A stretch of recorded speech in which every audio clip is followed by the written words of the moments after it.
Lorsqu'on évoque les puissances centrales de la Première Guerre mondiale, l'attention se concentre surtout sur l'Allemagne.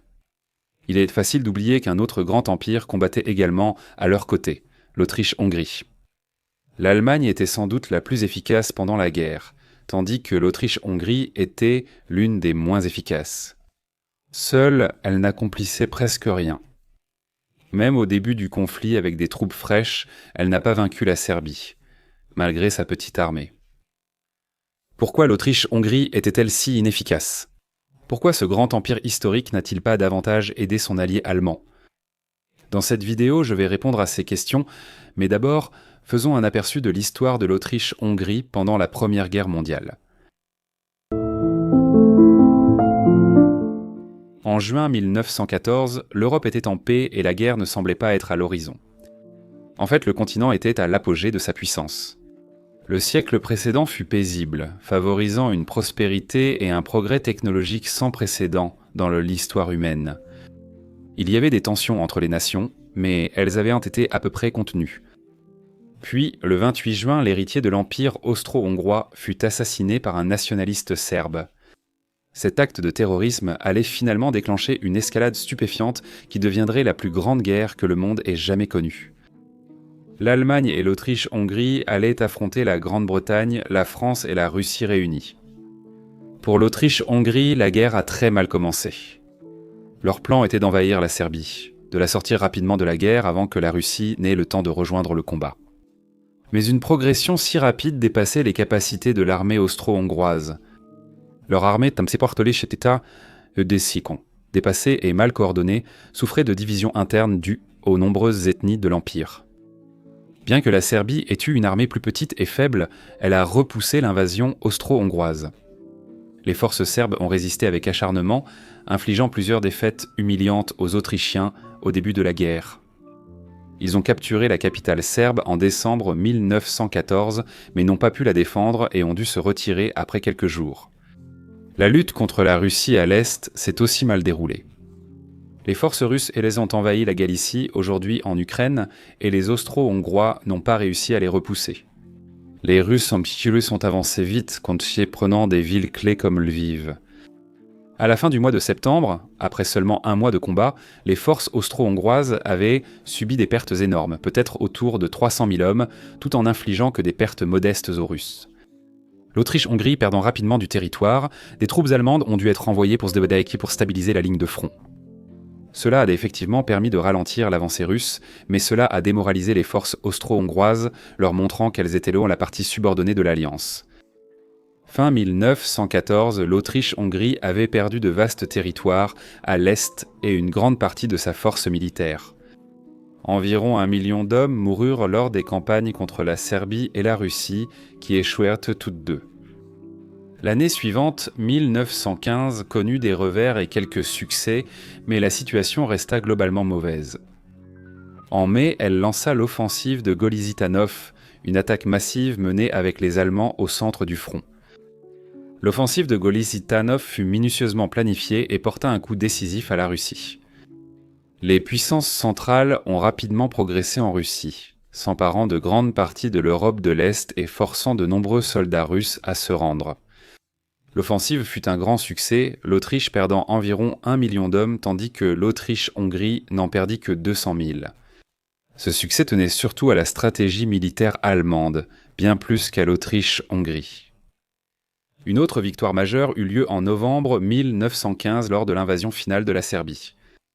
Cela avait pris plus d'1 an à accomplir et, encore une fois, cela n'avait été possible qu'avec une aide allemande significative. Cependant, avec la Serbie neutralisée, l'Autriche-Hongrie a pu libérer une partie de ses ressources pour les utiliser ailleurs. C'était très chanceux car en 1915, l'Italie a rejoint la guerre contre l'Allemagne et l'Autriche-Hongrie. L'Italie avait en fait été alliée aux puissances centrales avant la guerre, mais en 1915, elle a changé de camp et a rejoint les Alliés. L'Autriche-Hongrie n'a jamais vraiment fait confiance à l'Italie et avait donc déjà prévu de l'affronter. Malgré de nombreuses batailles, l'Autriche-Hongrie n'a obtenu aucun gain décisif et a subi de lourdes pertes. Contre l'Italie, l'Allemagne n'était pas disposée à aider, donc l'Autriche-Hongrie se battait seule. Heureusement pour eux, l'armée italienne était aussi mal préparée et inefficace, transformant le front italien en impasse sanglante. Bien que cela ait encore épuisé les ressources de l'Autriche-Hongrie, il n'y eut aucune perte importante de territoire ou de prestige. Les victoires contre la Russie à l'Est ont permis à l'armée austro-hongroise de se rétablir et de préparer les opérations de 1916. L'économie de guerre s'est renforcée et l'armée a abordé la troisième année du conflit avec optimisme. Cependant, cela ne dura pas. En juin, les Russes ont lancé l'offensive la plus réussie de toute la guerre, l'offensive Broussilov. Ce fut la pire crise de la guerre pour l'Autriche-Hongrie, dont elle ne se remettra jamais vraiment. Elle a commencé le 4 juin 1916 par une attaque surprise massive contre les forces austro-hongroises sur le front de l'Est. La stratégie russe reposait sur des attaques coordonnées, avec des barrages d'artillerie soutenant l'infanterie. En quelques semaines, l'armée russe avait réalisé des avancées significatives, reprenant une partie du territoire perdu l'année précédente. L'armée austro-hongroise aurait perdu jusqu'à un demi-million d'hommes. L'offensive Broussilov a été un tournant. Dès lors, l'Autriche-Hongrie n'a plus agi seule, toutes les opérations étant dirigées par l'Allemagne. En novembre 1916, la mort de l'empereur François-Joseph a fortement affecté le moral. Il avait régné près d'un demi-siècle et contribué à unir les nombreuses ethnies de l'Empire. Son successeur Charles n'inspirait pas la même confiance et fut impopulaire auprès des troupes. En 1917, l'Autriche-Hongrie était proche de l'effondrement, son armée en chaos, l'économie ruinée et la population affamée. Puis, en novembre, les bolcheviks communistes ont pris le pouvoir en Russie, promettant de la retirer de la guerre. C'était un espoir pour les puissances centrales, car elles pouvaient concentrer leurs forces sur les fronts ouest et sud. Cependant, l'Autriche-Hongrie continuait à lutter contre l'Italie. Ils ont combattu de nombreuses fois près de l'Isonzo, subissant de lourdes pertes pour peu de gains. Ils ont remporté une grande victoire en novembre à la bataille de Caporetto, avançant de 150 km en Italie. Cependant, ils n'ont pas pu conserver leurs gains et ont dû battre en retraite peu de temps après. 1918 fut le dernier chapitre de l'Empire austro-hongrois. À ce moment, des années de conflit avaient décimé l'armée, provoquant une grave pénurie de main-d'œuvre et une crise morale. La situation politique était grave, avec de plus en plus de groupes ethniques réclamant l'indépendance. Le front italien stagnait et les forces austro-hongroises souffraient toujours d'un manque de ravitaillement. Au printemps et à l'été 1918, les puissances centrales ont lancé plusieurs offensives pour tenter de briser l'impasse. En juin, l'Autriche-Hongrie a combattu à la bataille du Piave pour reprendre l'initiative contre les Italiens. Cependant, l'offensive a échoué avec de lourdes pertes des deux côtés.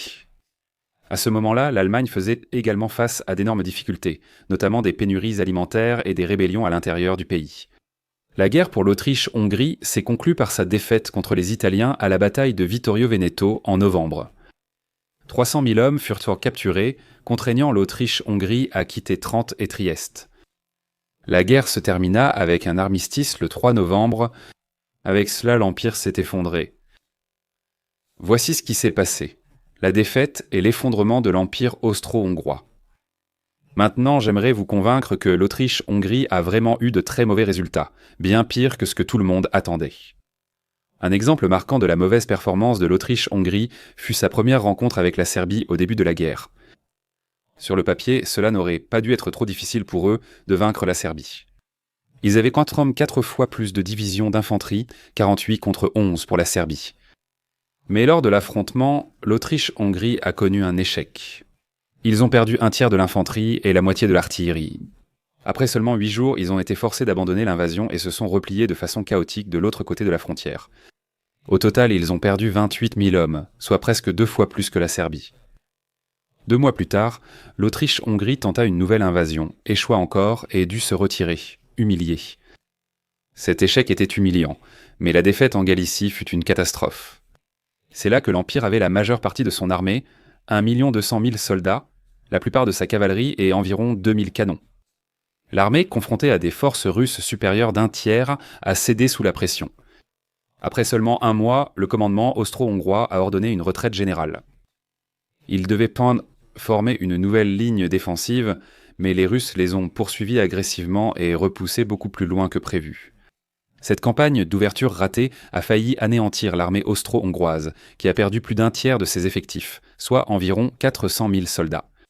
Le chaos de la retraite a empiré avec une épidémie de choléra. de nombreux hommes mourant dans des fossés le long de la route. L'effondrement total n'a été évité que grâce à l'intervention des Allemands. Même à la fin de la guerre, l'Autriche-Hongrie restait bien moins efficace que prévu. Par exemple, en 1918, la Russie s'était retirée de la guerre, ce qui leur permettait de se concentrer entièrement sur le front contre l'Italie. L'Italie était l'un des plus faibles belligérants, pourtant l'Autriche-Hongrie peinait à remporter une victoire décisive.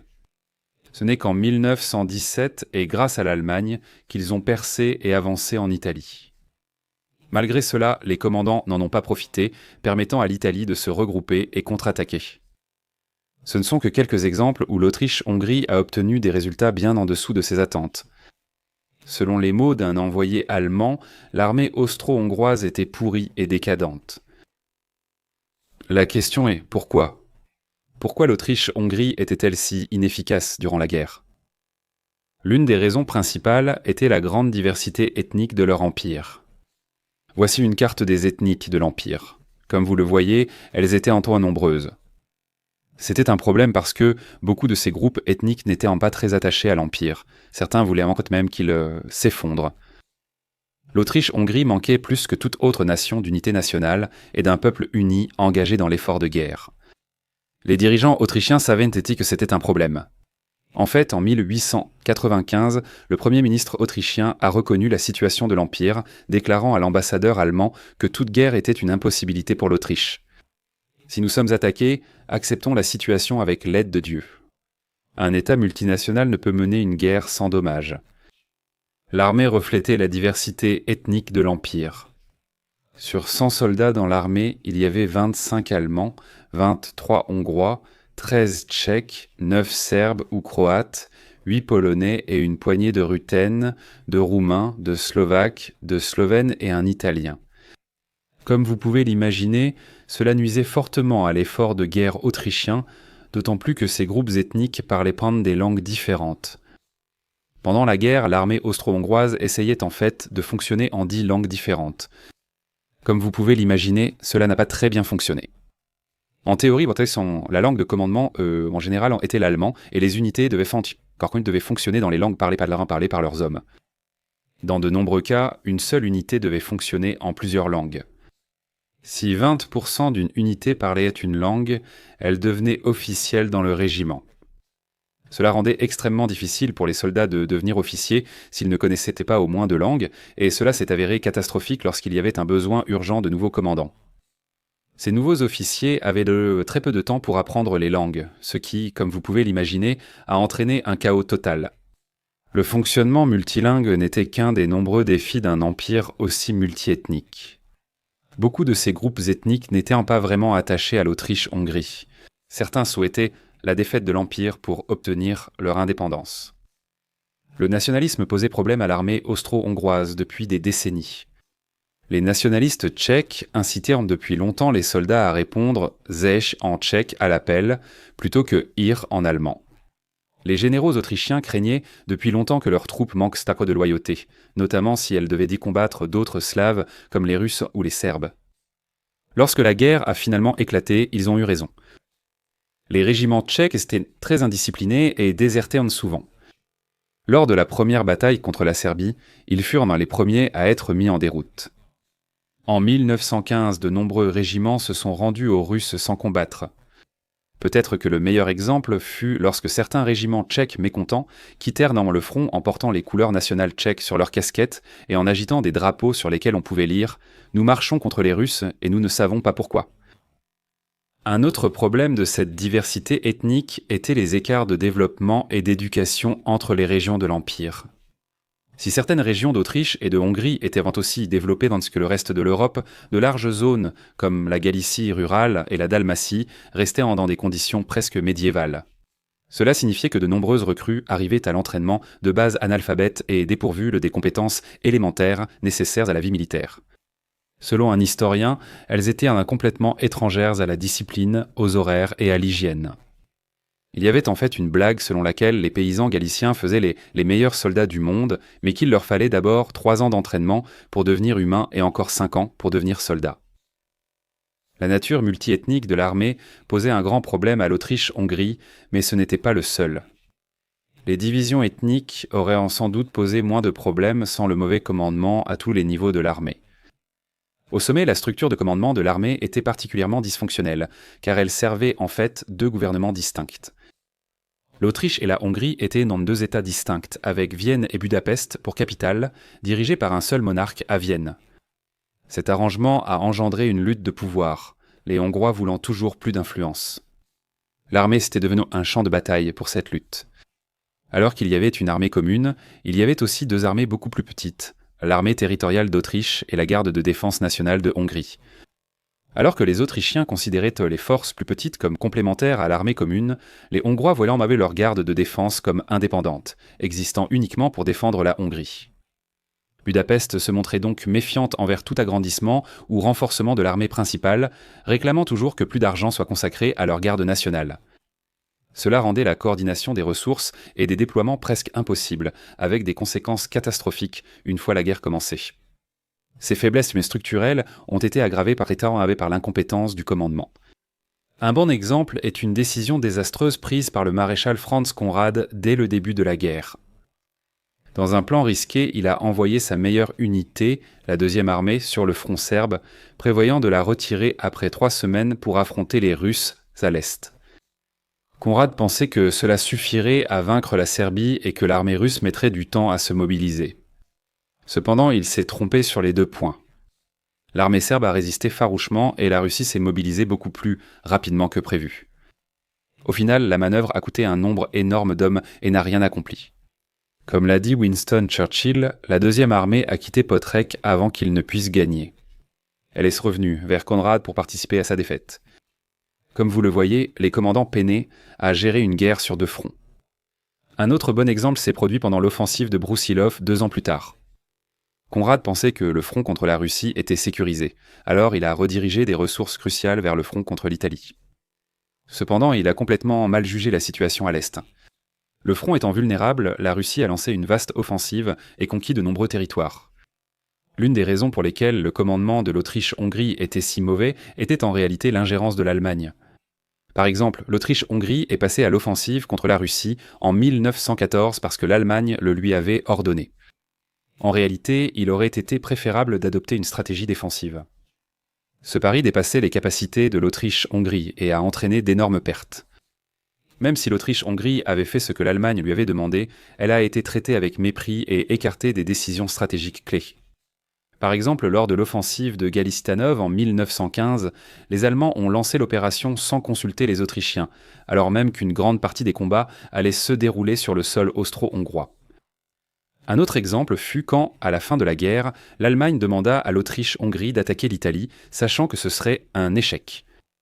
L'Allemagne sacrifiait l'Autriche-Hongrie pour augmenter un peu ses chances de victoire. L'Autriche-Hongrie, épuisée et démoralisée, a obéi à contre-cœur. À ce stade, elle suivait uniquement les ordres allemands, sans pouvoir agir indépendamment. Alors que le leadership au plus haut niveau était extrêmement médiocre, les échelons inférieurs ne valaient guère mieux. Un bon exemple vient du combat contre la Serbie au début de la guerre. L'armée autrichienne devait traverser un terrain montagneux difficile, compliquant la logistique et avantageant les défenseurs. Les officiers autrichiens ignoraient cela et poursuivaient des attaques imprudentes, sans planification ni reconnaissance. La majorité des soldats envoyés étaient peu formés et combattaient avec peu de munitions ou sans appui d'artillerie. Lorsque les soldats se comportaient mal, les officiers les blâmaient, en réalité, en particulier ceux issus de groupes ethniques minoritaires comme les Tchèques. Après la défaite contre les Serbes, les officiers ont accusé les troupes tchèques de lâcheté et de déloyauté, ce qui les a encore plus démoralisés. L'une des raisons pour lesquelles les officiers étaient si mauvais, c'est que beaucoup d'entre eux n'étaient absolument pas qualifiés pour occuper leur poste. C'était parce que l'Autriche-Hongrie avait perdu une proportion stupéfiante de 80% de ses officiers durant la première année de la guerre, et ils ont donc dû être rapidement remplacés par des hommes inadaptés. Selon les mots d'un commandant allemand, beaucoup des officiers de l'Autriche-Hongrie n'étaient pas faits pour une carrière militaire. Dans l'ensemble, le commandement autrichien a été extrêmement médiocre tout au long de la guerre. Dans toute la hiérarchie, ils étaient trop confiants, hésitants et lents à apprendre. L'armée austro-hongroise souffrait aussi d'une grave pénurie d'argent, de main-d'œuvre et d'équipement. Leurs dépenses de défense étaient bien inférieures à celles des autres grandes puissances européennes, représentant moins d'un tiers de leur budget. Même l'Italie dépensait plus. Ce sous-financement a réduit la conscription, laissant l'Empire derrière les autres nations en main-d'œuvre. Chaque année, environ 130 000 nouvelles recrues rejoignaient l'armée, malgré les 52 millions d'habitants de l'Empire.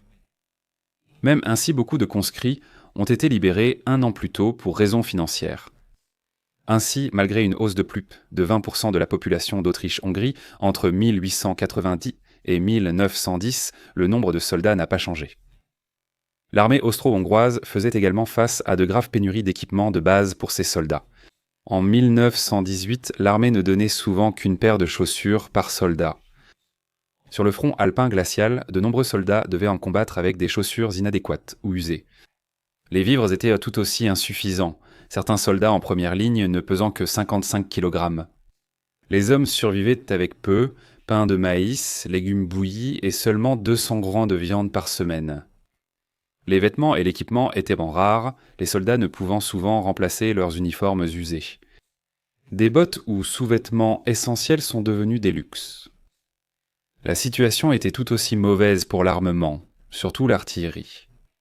Les canons austro-hongrois étaient très dépassés et bien inférieurs à l'artillerie russe. Ils avaient une pièce d'artillerie moderne, mais seulement 24 à cause du budget. Un problème encore plus grave était le manque de munitions. Selon Conrad, chef d'état-major, l'état actuel de notre armée donne déjà l'impression d'une limitation permanente de l'armement. En décembre 1914, ils n'ont produit que 116 000 obus, soit environ 10% du million nécessaire chaque mois. Les divisions ont dû faire venir d'urgence leurs musiciens pour ne pas être sans rien. La situation s'est améliorée pendant la guerre, mais ils restaient en retard sur les autres puissances. En 1916, la production mensuelle d'obus d'artillerie était d'1 million, contre 7 millions en Allemagne et 4 en Russie. L'Autriche-Hongrie était également en retard dans la production de canons lourds, de mortiers et même de fournitures de base comme le fil de fer barbelé. La production de fusils est passée de 100 000 unités par mois, au début de 1917 à moins de 10 000 en février 1918. L'armée dépendait de plus en plus de l'Allemagne pour les ressources clés. En 1916, la moitié des casques et une grande partie du tissu des nouveaux uniformes autrichiens-hongrois venaient d'Allemagne. La situation était aussi très mauvaise concernant une autre innovation clé de la guerre, les avions.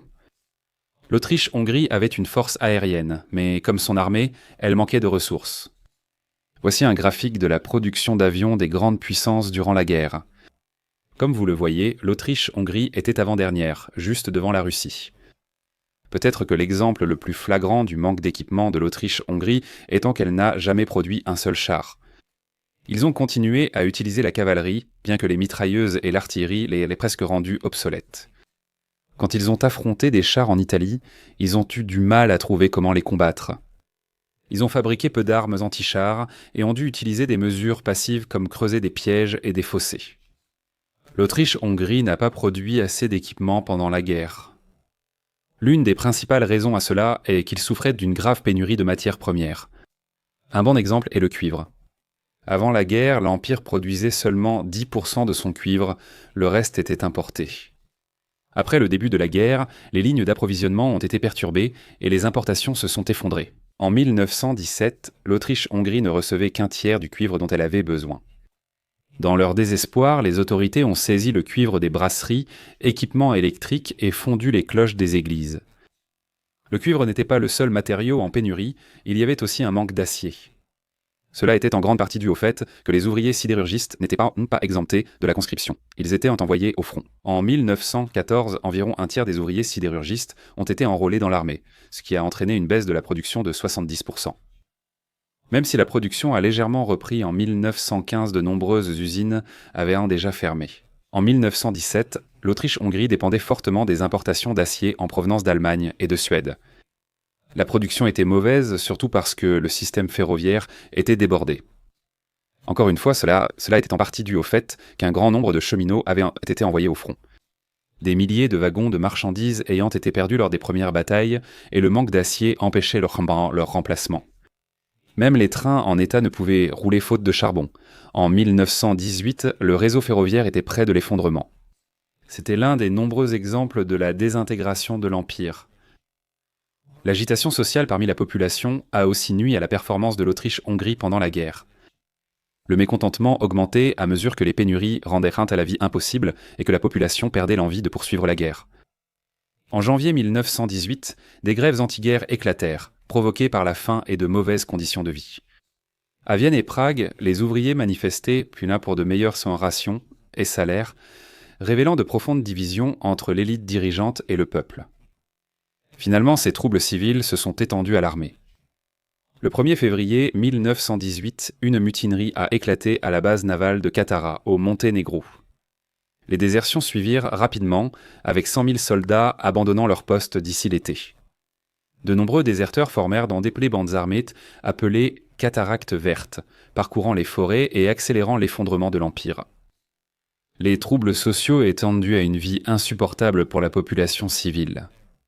En mi-1918, l'Empire subissait une grave crise économique, peinant à nourrir sa population. Avant la guerre, l'Autriche-Hongrie était autosuffisante en nourriture, mais dès 1916, même les Autrichiens aisés dépendaient de l'aide alimentaire allemande. Cela était dû à l'invasion russe à l'Est en 1914, qui avait dévasté des régions agricoles clés. Ces régions fournissaient jadis un tiers de la viande autrichienne, et presque la moitié de son blé et de ses pommes de terre. À la fin de la guerre, les cuisines de Vienne nourrissaient plus de 150 000 personnes par jour, soit un cinquième de la population. Les troubles sociaux ont fortement contribué à la chute de l'Empire et de son armée. Les mouvements nationalistes se sont renforcés, offrant aux groupes ethniques une chance d'indépendance. En octobre 1918, plusieurs conseils nationaux avaient en déclaré leur indépendance et le gouvernement impérial était impuissant à les arrêter. L'effondrement de l'Empire est parfaitement résumé par une citation du chef d'état-major de l'armée. L'impératrice, Zita de Bourbon-Parme, lui demanda combien de soldats pouvaient en protéger l'empereur. Il répondit simplement « Aucun bataillon, votre majesté,